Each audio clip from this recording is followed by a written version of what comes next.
Alrighty guys, welcome back to the channel and welcome back to another episode on this 71 Cutlass. We've got a ton of work to do in today's episode. Hopefully we get this car all the way rewired. I've got a brand new American Auto Wire wiring harness right there. So we're gonna get that unboxed here momentarily. I know wiring scares a lot of people. It definitely scared me when I first got into this industry and got into classic cars and cars in general. But hopefully I'll be able to walk you through how I do a wiring harness and hopefully try and simple it down enough so you guys can understand it. Really, if you take it slow, it's not that difficult. So let's get started. Let's get this wiring harness unboxed. Okay, so we got the entire kit unboxed. You can see American Auto Wire. I've done a lot of wiring harness and I've done some wiring harness from not so great companies. And this is by far the easiest and best wiring harness company that I have found. Their kits are absolutely killer. You can see everything is labeled clearly. Alternator, main power, engine kit, front lights, you got the rear body lights, you got the dash kit. So literally you can do this in sections instead of having a million wires going a million different ways all at once. You can kind of do this in sections, which helps makes it just a little bit easier on you. They also send you a very easy to read wiring diagram. Some of the other companies that I use actually don't send these, or they're super complicated and none of the wires are labeled and the colors are wrong on the schematic. But so far with American Auto Wire, everything is labeled, all the wires are labeled. This is just a super awesome kit. I also have a brand new American Auto Wire harness that we are going to throw in the Blazer, but I'm a long ways away from that. So I'm gonna start by opening the dash kit because that's where we're going to start, and then we're gonna do everything off of that. So let's get started.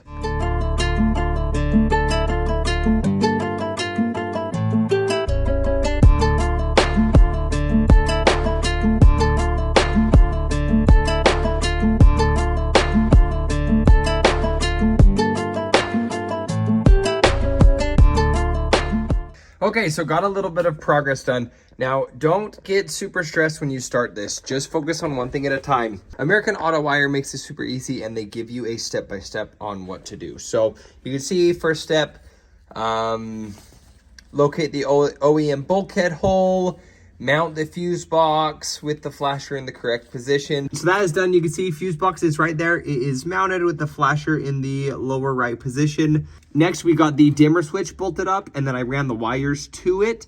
And then this brown wire right here goes to the emergency brake. So that is where I want all of that right now. And then I am just figuring out what all of these wires are. American Auto Wire has them separated pretty easily. And you can pretty much just see exactly what everything goes to. So my plan, since we're adding so much wiring into this and there's so many different accessories that we need to get powered, I'm not gonna loom anything yet. I'm just gonna mock everything up. So I'm gonna keep my headlight switch down here. I'm just gonna plug it in. We're gonna get everything ran and plugged in and make sure everything works. And then I'll pull it all back out, loom everything really nice, and then final install it. So one of the things that I've also done, just to help me stay a little bit more organized, is I'll take a piece of tape, I'll write on it exactly what this wiring is. So this wiring is the turn signal switch. You can see there is a brake switch right there. There's also right rear turn, left rear turn. So this goes to our turn signal switch. So that's why I have it labeled like that. This just helps you stay a little bit more organized. And for me, it keeps me from getting overwhelmed doing this, making this a little bit simpler. So I'm gonna do that to the rest of this harness just so I know what goes where, because I am gonna have to change up a couple things. This wiring harness was originally for the 72 Chevelle that we're working on, but my friend decided that he wanted to throw it in this car. So I'm gonna get all these labeled and then we're gonna keep going on this interior wiring.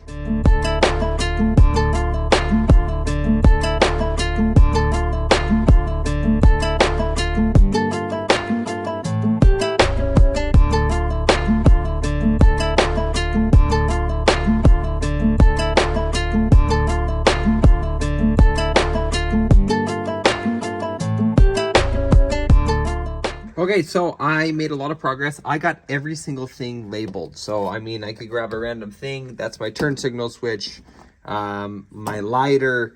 I go over here. This is my courtesy lamp.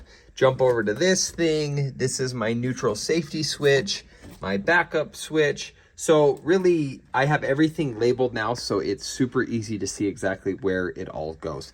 There's actually a couple things that I'm not using on this harness, so now I know exactly what they are. But this is just the way I like to do things. It just simples it down just a little bit and makes my life a little bit easier. So now that that is done, I can actually start to put the wires underneath the dash and start to get them ran where they're going to be in their general areas. So let's get this dash harness thrown into place.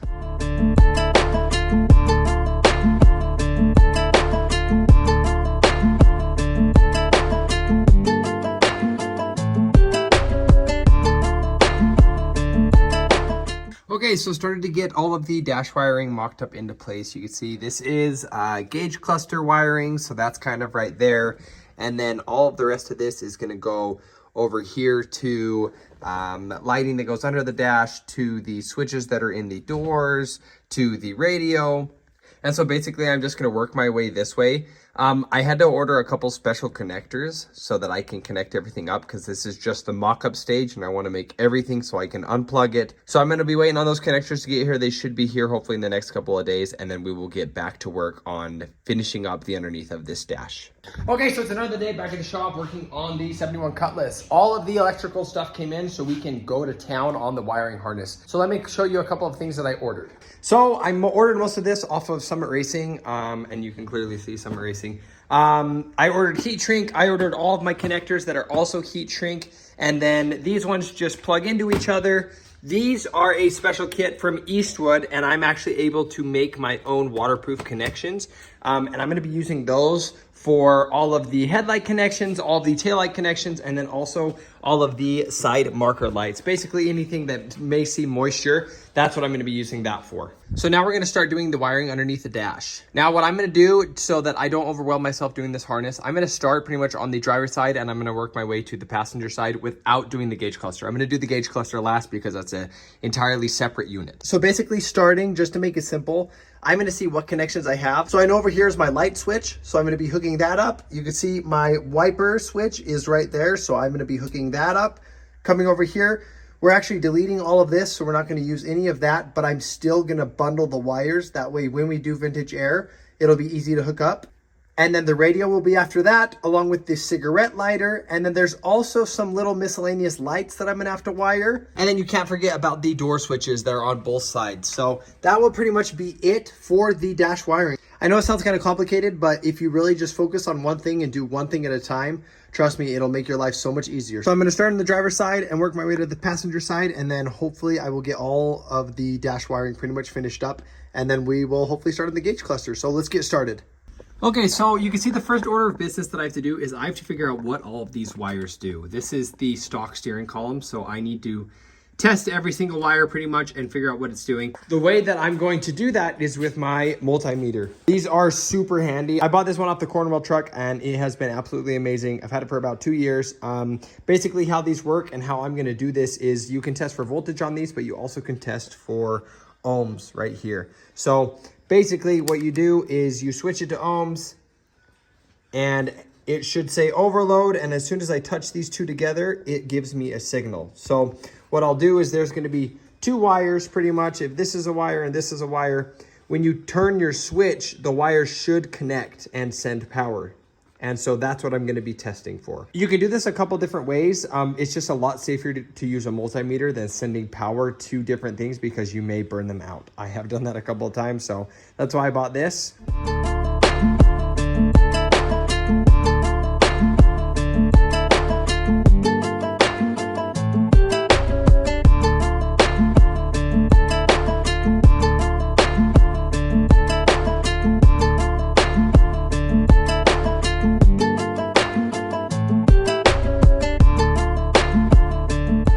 Okay, so I know it looks exactly the same, but I have made a tiny bit of progress. I just wanted to show you something. I'm trying to get the radio wired up right now, which are these wires right here. And this is the old connector that was going into the old radio, right? And I noticed when I was looking at these wires, you can see how corroded this wire is. It looks like they soldered it, which you're really not supposed to solder on cars, because as the car goes down the road, this is gonna vibrate, and then it's gonna break that and make the solder a weak connection. It would just lead to tons of electrical issues, and it's just way better to crimp it, kind of like they did over there. As I was looking at this, I cut it back a little bit to see. If you can see inside the wiring, you can see it's corroded as well. And then all the way up to the front of this, look how corroded that is. So over time, this is going to get more and more resistance because it's just going to get more and more corroded. And then eventually this will cause a electrical fire. So we are actually going to replace this. We're going to see if we can get a brand new connector to plug into the radio, and then I'll be able to wire all of this up to the wiring harness. So we're going to skip the radio for now. We're going to keep moving on everything else.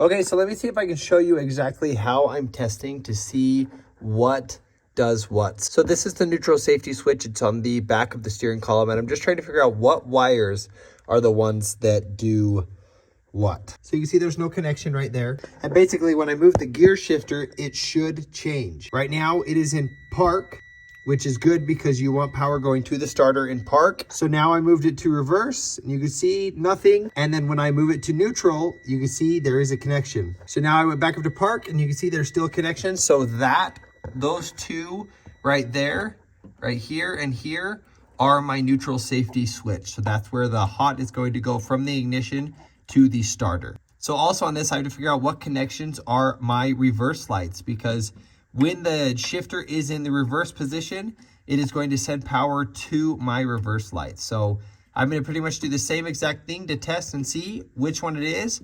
And then once that is done, I can make all these connections.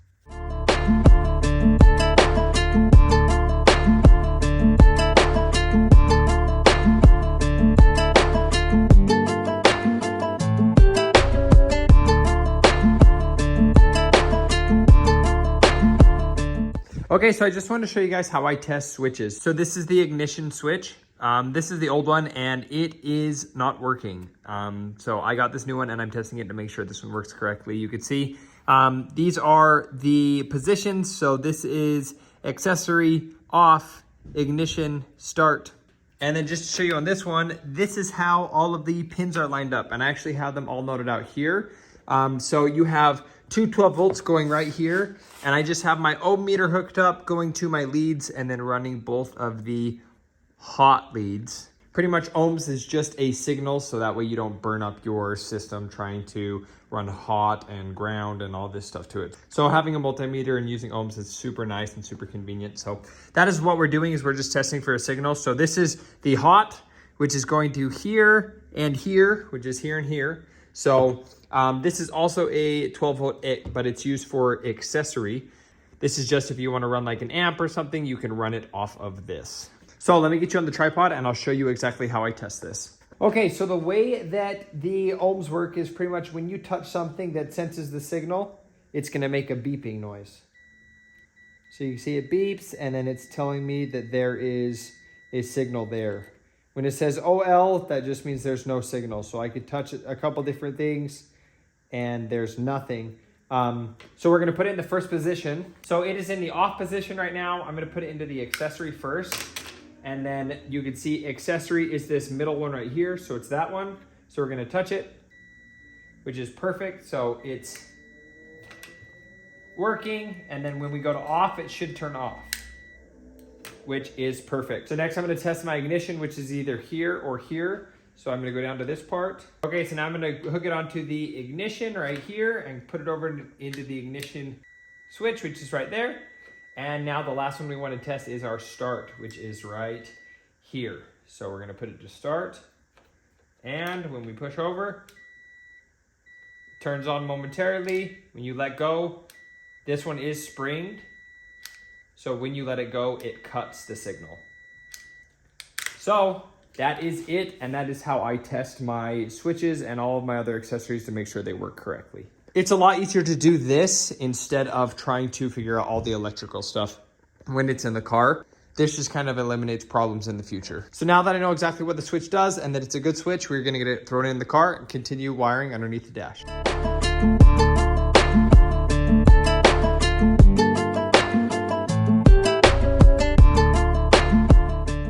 So all of the ignition wires are pretty much all finished up. They are heat shrunk. Everything is working. It took me a while to finally get the switch adjusted correctly, just because there's a rod right there that goes back and forth as you turn the key, and you have to move this and get it in the correct position so that it's doing the correct thing. So finally got all that figured out. So the next thing I need to do is I'm going to finish up doing the radio. We actually decided to order a new head unit, so I'm going to pull this one out, throw the other one in, get that wired up. So there's just a couple more things we have to do underneath the dash. One of them is the glove box light has to be finished up, and then we also have to get our courtesy lamp left and right side wired in. So we ordered new switches for those and then new lights for the underneath. Okay, so I've got the new door switches. I'm going to pull those ones out, throw these ones in, and then also my new courtesy lights. So I'm going to throw those in my housings, get those bolted up, and then that should finish up pretty much everything underneath the dash.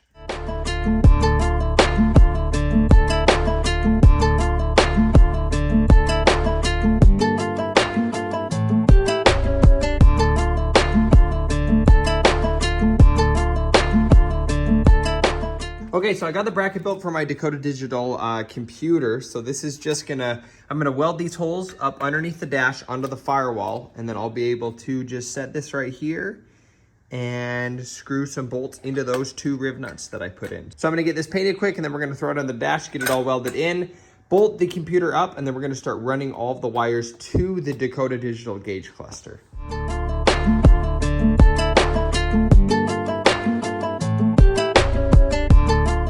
Okay, so I got all of my gauge cluster wires pretty much labeled and ready to go. They actually plug in up here, but I'm gonna delete that. I'm gonna hardwire everything because my computer, I just can undo all of them, so it doesn't make sense for me to have a plug. So I'm gonna delete that plug. So the only wire that I have to run is the tack wire. For some reason, the one that they gave me was super short, and it really only reached to about right here, and it has to go all the way into the distributor. Yeah, so this is the wire that they gave me, which, I mean, it's really not long at all. It's definitely not as long as I need it to be. So I decided I'm gonna start in the engine kit. I'm gonna get everything kind of ran-ish and see if there is a tack wire in this that I just need to run out. But if not, I'm gonna have to make my own wire, run it straight to that, which it'll be easy. So I'm gonna get wiring this and then hopefully get the tack wire ran, and then that'll pretty much be it for the gauge cluster wiring, and then hopefully for the motor wiring.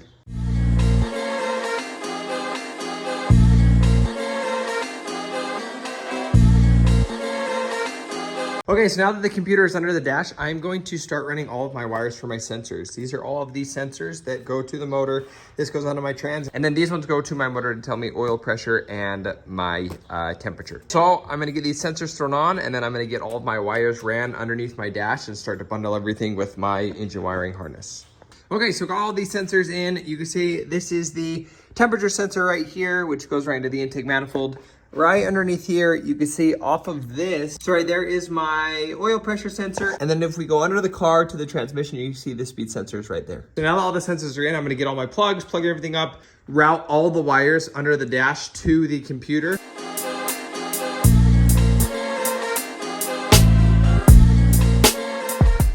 Okay, so got a decent amount of progress done. I got my wiring pretty much started for the motor aspect of it. These 4 wires right here go to my wiper motor. I'm actually gonna wire that first because I'm running my wiring this way. So I'm gonna do all of the connectors for this right now. American Auto Wire is super nice, and they send you all of these connectors and they show you exactly what you need to do. So I'm gonna wire up these connectors right now, and then we're gonna carry on and go to the distributor next, get that wired up, and then pretty much go from there.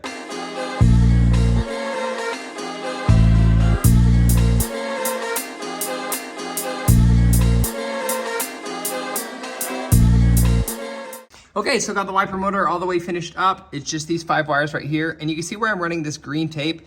This is just so when I pull this all apart, it'll help me know where to split my loom. So this will be a big piece of loom right here, and then it'll split off and be a smaller piece of loom all the way up to this. Same thing with this spot right here. So now I'm gonna move on to the distributor. Okay, so you can see all of the wiring is pretty much finished up in this area. The wiper motor is all done, and then the distributor is also all the way wired up with those 2 wires right there. So now continuing on the wiring harness, you can see we only have a couple wires left. These are all of the wires that we are deleting for old sensors and stuff we're not using. So we only have about 3 wires left, and they are pretty much going to either the starter or the alternator. Next step is I'm gonna get my alternator thrown on so I know exactly where to cut my wires to make everything nice and clean. But before I do that, I think this is called a jump block, and this just pretty much mounts underneath my firewall right there, and I'm gonna run my battery cable to this and then jump all of the hot wires off of this. So the plan for this is I'm actually gonna mount this right here. I think that is a good enough spot. It is pretty hidden away. So I'm gonna drill the holes, and then I'm going to put the rib nuts in place. That way I can bolt and unbolt this. So I also ordered a couple rib nut tools so that I can do those. This one is for bigger ones, and then this one is super nice. It is for all of my smaller ones. So I'm gonna be using that to install those rib nuts. Okay, so I threw in the alternator and the water pump to see exactly how long those wires were gonna be. And then once I got the jump block mounted in place, I decided to move to the back, clean it out, and get the battery mounted. That way I can make my battery cables. I'm sorry if it seems like I'm jumping around a ton in this episode. There's just an endless list of stuff that needs to get done and not enough time to do it. Okay, so I got the trunk all the way vacuumed out. I decided, so he's got a pretty big sub that is gonna go in this trunk. It pretty much fills up this whole area. And then he has these panels that go on the side that delete all of that. So what my plan is there's a lot of space back here right behind the seat. So what I'm gonna do is I'm gonna mount the battery back there just because there's no room to mount it here. So I got this really nice mounting tray off of Summit, and we're gonna get this installed right now. So I'm probably gonna get the base bolted down to the car first. So get the holes drilled, the bolts ran, and then we're gonna be able to start running all of our battery cables. Okay, so I just got the battery box set into position. These bolts are too short. They have to be about a 1/2 inch longer. So I'm gonna go get some different bolts, and then I will tighten that down. As for this, you can see the all thread is just a tiny bit too short. So I'm gonna have to go get some all thread that's just about 1 inch longer. That way I can bolt the top of this down. So that's pretty much where the battery's gonna live. I'm gonna go get those couple things and then I'll be able to bolt everything down. But as of right now, we're gonna keep going. So the jump block is mounted right there. It's right side to run it. And then my battery cable is just gonna hook up right there. And then all the rest of my wires are gonna go off of there. So now I'm gonna finish wiring up this part of the motor, because now I know how long I need to make my wires. So I'm gonna get the alternator all wired up right now. I don't actually have a starter for this yet, so I'm gonna have to go buy one, and then we can wire up the starter, and then that should finish up everything on the motor.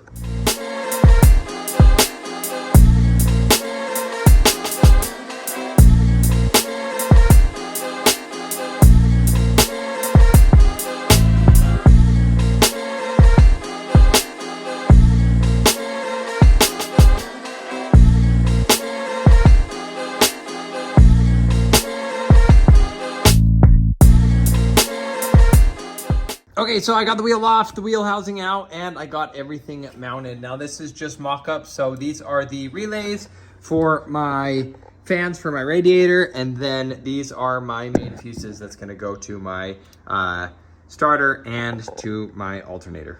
So I've got these fuses right here that I have to plug in, and then it has a jumper right there, which is gonna bridge both of them, and then I'm going to actually be able to start running all my wires. And then I also have to hook my relays up to this jump block. So I'm gonna get all that wired up right now.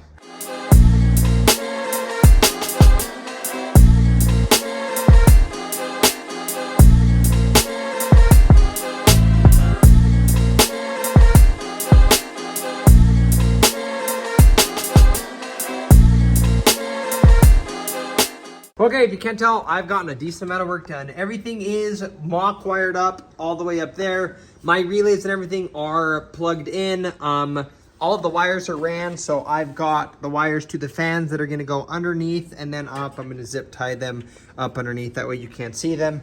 And then this wire goes over here, that is the fan trigger. So really the last wire I have to hook up over here actually runs over here, and it is this wire right here.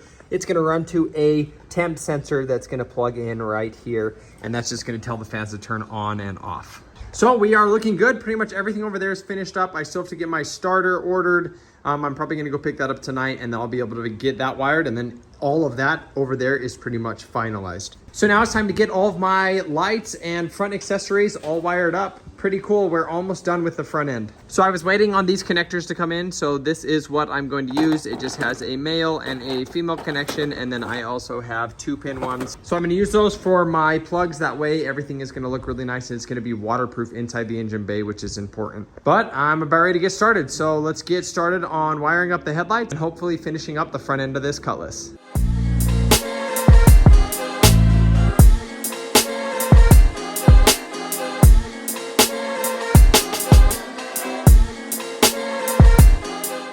Okay, so I have tested all of my wires and I know what does what now. I wrote it down. So these are my connectors right here. So this is the male and this is the female, and then these are all the prongs. So you pretty much put the wire in here and then you crimp it down.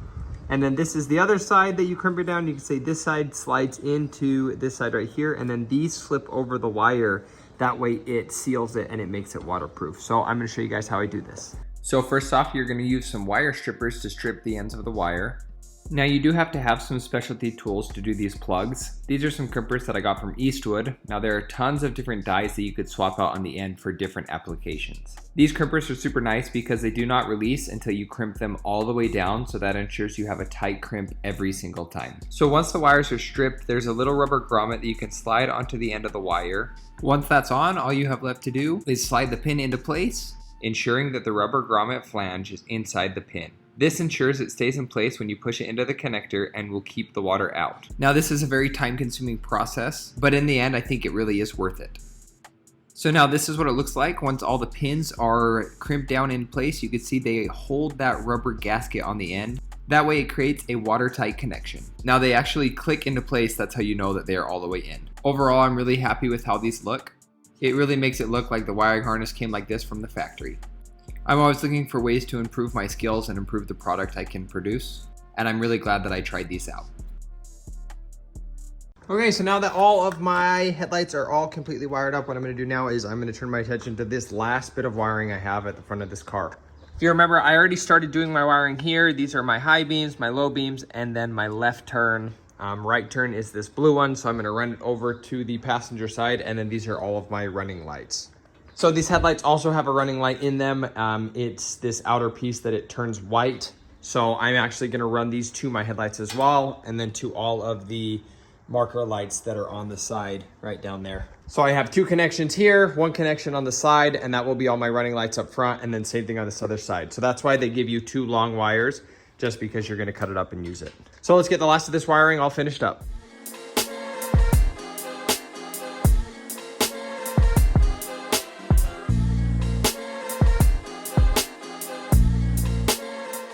Okay, got a decent amount of progress done. You can see I've got my running lights wire pretty much all plugged in right here with the connector, so I can unplug it. That goes down to the running light down there.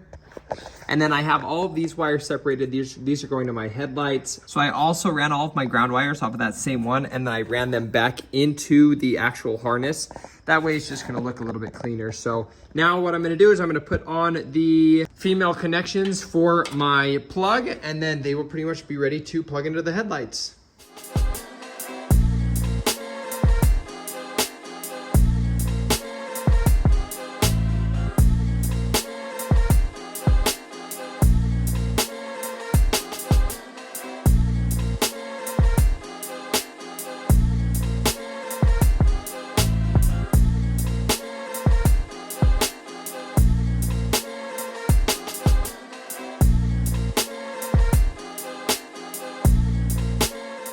Okay, so finally got all of the wiring finished up. All of my plugs are on and looking good. I am actually missing 1 plug, and it's coming in the mail. So that'll be the last thing I have to do. But the rest of the lights are all hooked up. Everything is ran. Everything looks good. So now there are a couple things that I still have to do inside the engine bay with the wiring harness. I'm just waiting on a couple fittings, a couple sensors, some plugs.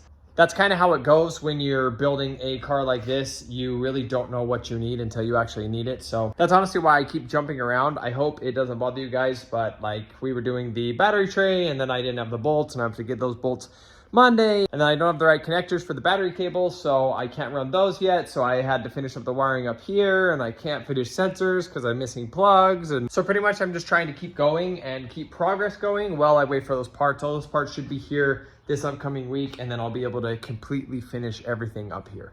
Other than that, the interior is pretty much all the way done. I just have to run the harness to the rear of the car, but that's gonna be pretty easy. So that is pretty much it for the episode of the wiring on this car. It's pretty much all the way finished up. Like I said, just little things here and there that I'm gonna finish, probably off camera. But I just wanted to say thanks so much for watching to the end of this video. This definitely was a fun one, and I really enjoy doing wiring. I don't know why a lot of people are scared of it, but really if you take it slow and do it wire by wire, it's not that hard. So be sure to stay tuned for the next episode on the Cutlass, because we are gonna be installing our Holley Sniper EFI system on top of the motor. And then after that's done, we're actually gonna be building the other charge pipe that's gonna go into the motor and then starting on exhaust. We also got our fuel injected air motive fuel tank in, so I can actually start getting the fuel lines mocked up. This car's actually getting pretty close to starting, so be sure to stay tuned for the next episode.